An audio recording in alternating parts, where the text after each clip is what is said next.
Welcome to Education RX. The education system in the U.S. is sick, and we all need to find ways to heal it. I'm Holly Bronson. I'm Shannon Donowitz.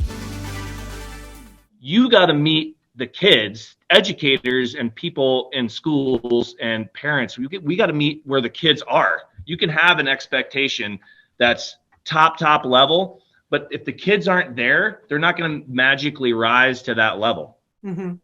And so we got to meet them where they are. And to me, the biggest, most important thing, probably it's always been this way, but I think it's even more so now after COVID, is the relational piece. You have to build relationships with all of these kids, or that's the cornerstone of how any progress is ever going to get made.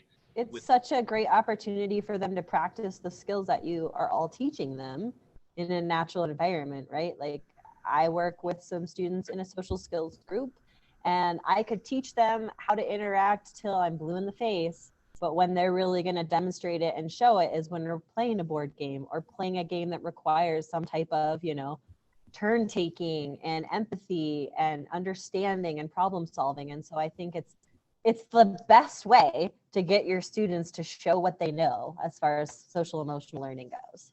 Right. That's what I was going to hit on, was that generalizing of skills.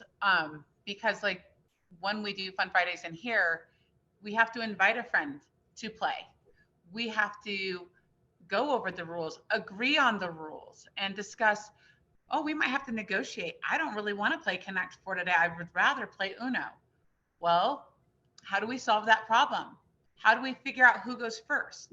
These are all things that at some point you're going to use outside of my classroom. You're going to use it on the playground. You're going to use it at home. You're going to use it in a classroom. You might even use it at the grocery store. Sorry, we got to the checkout counter at the same time. You go first. These small little things that we do can be applied in so many different environments.